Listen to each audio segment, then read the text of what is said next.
Welcome to MovieMakers, the show where we talk to filmmakers about filmmaking and our shared love of movies. I'm Nick Smith. I've been a filmmaker for 30 years and I'm based in Florida, but I work all over the place. With me today I have a producer, director, actor, you name it. Her name is Megan Caulfield. Welcome, Megan. Thank you. Thank you for having me, Nick. You are also a you name it kind of guy. Producer, director, actor, all of the above. I'm just curious, when did you start filmmaking? I really started when I went to school. I wanted to be a filmmaker, but I couldn't afford it, basically. Ended up with a film camera when I was 13, and I shot a bunch of stuff, and I thought it was the best stuff ever, but I couldn't afford to have it developed. This is before I could get a hold of videotape. So this was like on celluloid? 8mm. Wow. Yes.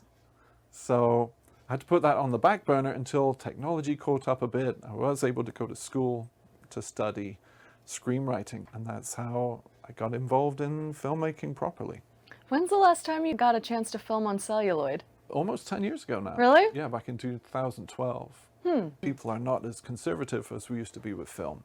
So, you might just shoot, have one reel, just, not let a take roll and roll because you don't want to waste film. Oh, like, because, yeah, you have legitimately like a physical amount of film you can use. Exactly. Now I'm dealing with gigabytes and terabytes of footage because people don't cut straight away. Interesting. So people tend to get a whole bunch of footage that they don't really, just because, instead of being a little bit more thoughtful. Because they can.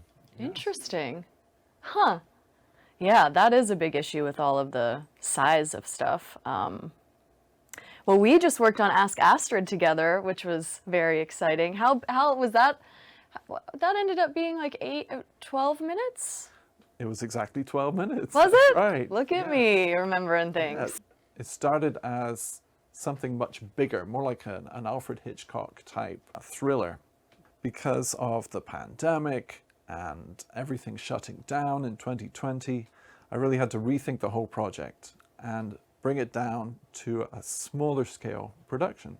Still wanted to make the film, still wanted to make it happen, but I could not involve dozens of actors being close to each other. I couldn't have a big crew. So I thought, how can I do this with just one person on camera, played by Megan, and also tell the story I wanted to tell. Was it originally a feature film or, wow. That's right, yeah. So I spent about 3 years developing Ask Astrid. Wow. And just kind of boiled it down until we got what we have now. Which is amazing. I've had the chance to see it so far when because it just recently premiered at Pensacon. Was that right? That's right, yeah. So the convention in Pensacola, they actually showed it twice, and people were fascinated by this idea. It's about a digital personal assistant that really listens in on your wants and needs and tries to help. Much like an Alexa or a Siri. Right? Yeah, Astrid. that kind of thing. Yeah. And I don't know, a little birdie told me, I don't know if it's true, maybe you can tell me if this is a rumor or not, but that there were some rumors that maybe Amazon wasn't a big fan of this film because it brings to light how pervasive some of our devices are in terms of how they're listening and paying attention and tracking us. Absolutely, yeah. I mean, the whole idea behind the film was that, people joked and mentioned to me that they would talk about a product or something they were interested in, then all of a sudden they would see posts and emails and banners. Yeah. As if someone was listening to them. I feel like everyone's had that experience, or I've even heard people say they thought about something and an ad showed up on their phone. That's a little deep for today. Maybe we shouldn't go just there. Yeah. Well, Astrid can't read your thoughts, but she does genuinely want to listen to the homeowners that she listens in on. And she wants to help. She wants to be more human. So your character is there to kind of nurture her. As we kind of talk to our artificial intelligence machines, we say good morning to them or whatever. We try and have conversations with them. You do that on a larger scale because you spend a workday with this machine, and you're like a colleague. You're kind of helping out the new kid in the office. Yeah. And it was interesting to consider what that might look like in real life. Humans working hand in hand with these, very intelligent technologies. Yeah. So what was some of the feedback after the film premiered? They asked me to do 3 Q&As. They were so fascinated. I had a bunch of, first we had really good audience numbers, lots of good questions. And apart from people asking, where the idea came from, people were fascinated by how we put the story together, how we put the technology together. We had a great set designer called Brandon Allen Purdue, who I know you've worked with as well. Yes. And he pulled mechanical equipment from the craziest places, and we mixed it with this more old-fashioned office with mahogany-style wood and bookcases. He pulled parts from an old chicken farm and an intercom system and laptops and wires, and he made it seem very believable to me anyway. I heard, seeing like the behind the scenes footage and the before and after pictures, I don't know if we have any of those to share with our audience, but there was, it was remarkable, the change on the set. That was an interesting day on set. It might be interesting for the audience to know some of the things that can happen when you're filming. Yeah, definitely. I almost wanted to call Teens, who was another actress on set that day, and get her live to see if she would answer the phone and tell us what happened. Because I feel like she would be a great storyteller. Maybe we'll try to call her and see if that works. Well, Teens Blackburn is a great storyteller, and she's a great help on set. Not just as an actor, she helped set dress. Yeah. She gave us cues for the lines. This is the original location.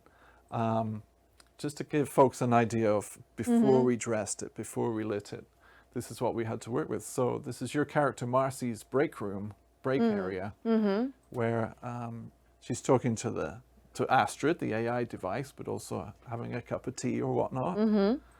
And then we've got your actual desk. Yep. And as you can see, the bookcases are bare. We had to add all the technology. That was all. This is all before the whole scene was dressed and set up.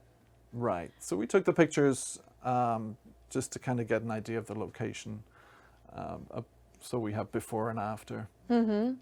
Neat. Yeah. We also shared them with the director of photography, Kevin Almodovar, so that he could get an idea of the space, how to light it. He did a great job of turning it into future world with blue lights. Astrid has a kind of green light to her. So as you'll see, we kind of dressed it up a bit. Well, finding locations to film is definitely a huge aspect of movie making. So and that's what was a kind of funny story about this particular set. So before we tell everyone what happened. You really want me to tell this story? I do. But before we tell the story, how did you come about, or how does one normally go about like location scouting? If I was a brand new filmmaker, what would I want to keep in mind if I'm like scouting for a place to film? So there are a lot of different factors, and obviously we're looking for somewhere quiet where we don't have a lot of traffic noise or planes overhead or construction next door. We're also looking for a closed set where we're not going to be interrupted. Filming in a store, for example, we would film in a store outside of its open hours, so we don't have customers coming in and out. Then we have to stop filming. Or we pay to have everything locked down. So really, peace and quiet are the main things that we're looking for. Yeah. So I talked to a property company about office space. I knew I wanted an office for your character to be working in, and I made decisions about would it be a futuristic office, would be a more old-fashioned, like the one we ended up with. I talked to this great representative of the company who I worked with James Brown, of all people. We get talking and she pulls up these pictures of James Brown. And I'm like, okay, she knows the business. She knows what I need. And we can make this work because music and film, they're hand in hand. Yeah. It's all about entertaining people.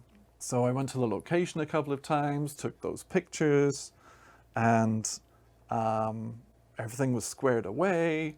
We had paperwork saying that we had permission to film there. And then we're busy filming. We get to the martini shot, the last shot of the day. The martini shot, in case no one knows, is supposed to be the very last shot of the day, so you can have a martini afterwards and you're done. That's right, yeah. Just as a little... Sorry, just making sure that Thank you. definition. Now you're making me thirsty. I didn't, and I never knew that, so when I finally learned it, I was just really proud that I had learned it, because it was like a fun on-set jargon. Oh yeah, we like our jargon. Yes. So we're filming that last setup. We're almost ready to roll, and then this lady sticks her head through some black curtains saying, "What's going on around here?" And I tell her we're making a movie, and I'm like, come and watch or join in. And she's okay. I step outside with her, explain what we're doing. And then her husband storms up too. And he's really angry because they found a film crew in their office. They are the actual private owners. Well, and if of you this look thing. at some of the after pictures, and I don't know if we have a super handy man on set with us, RJ, who's our magic man behind the scenes. He has some after pictures that if you could see the difference. So they walk into this room not expecting to see that. Imagine walking into your home and finding a film crew in there. You don't know what's going on. You're not expecting this at all. So the guy pulls out his cell phone, he shoves it in our faces. He gets us to take off our COVID masks, and he says, "Show me your face, give me your name." "I'm going to call the cops on you."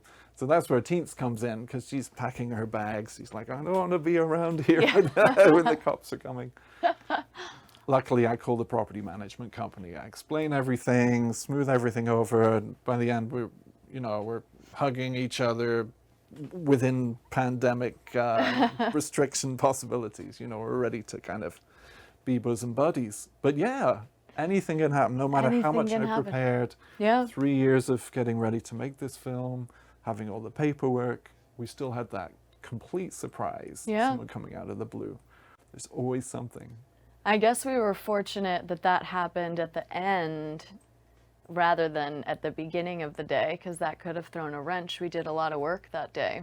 We were very lucky, and we actually I like to leave a place as I find it, a location. Here we left the location cleaner than when we found it, because when we got there, there were bugs on the floor and dust on the carpet and things like that. So we cleaned it all up, and we kind of made friendly with the owners and took care of everything. Locations are very crazy important. So what happens with now with Ask Astrid? Now that it's completed, it's already been premiered somewhere, what's kind of the next steps for the project? So if no one stops us from putting it out there, it will go online. Oh, if it doesn't get, as long as it doesn't get shadow banned. That's right, yeah. Because I want all the actors to see it. Around 20 actors were involved, even though we couldn't show them on camera, simply because we couldn't have a group of people. Oh, a lot of voiceover. Yes. So we have, basically I reached out to a lot of different people. The lady who does the voice of Astrid, Anne-Marie Crouch from Power Rangers, she knows a lot of actors. She does casting. So she helped me find a lot of different actors, different age ranges, different styles. They all recorded their voices at home, so they didn't have to come on set with us. And then I used them as the people that you listen to. So you get that Astrid was comedy. listening to? Right, exactly. Comedy, drama, tragedy, all the gamut of emotions. You hear a crime, which you want to help save the day from. Yeah, yeah. So we have our actors doing the voices for the crime as well. Tinks is the lady in that. Thomas Carter Rochester is the bad guy. Yeah. He did a great job. And then also we wanted just to kind of babble underneath. We wanted snatches of conversations that you heard. Mm-hmm. So those actors recorded all of those little babbly bits as well.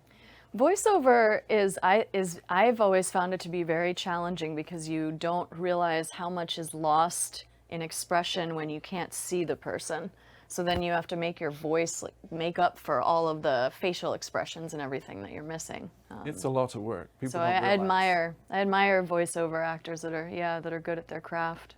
You really have to get physical with the voice work. Mm-hmm. Yeah, you're right. You somehow have to have it all come out of your voice, all of the emotion.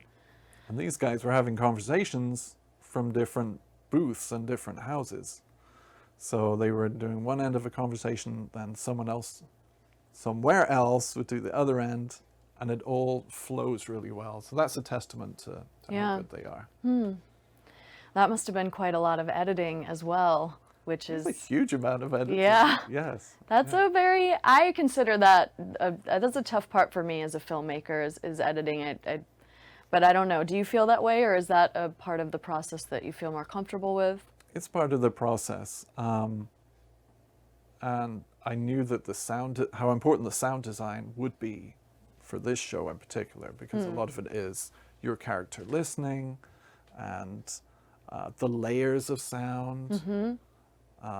Original music is important to me, so I was finally able to work with my best friend from when I was a little kid at school. He's a music teacher and a musician back in England. That's who did the sound for... He did the music, yeah. So Dan Tickner, finally I get to work with you after bugging him for years. He made some great original music, and again, it was different kinds of music, because, you know, you're kind of almost switching channels through different homes. So you hear all kinds of, you know, Cuban style music, yeah, you're right. classical style music, all kinds of different rhythms. Yeah. RJ, we have like a little clip we could watch. So, can Monica come over tonight? Are you sure?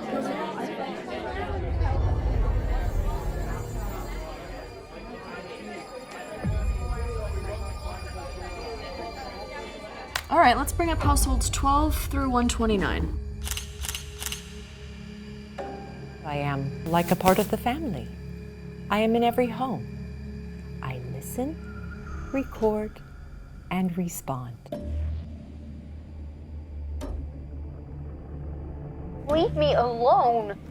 Oh, Astrid, play back the last 30 seconds of household 28. Yes, Marcy. If you don't stay still, I'll cut your face open. Leave me alone. Shouldn't have let me in, huh? I know what you want, and it ain't a drink.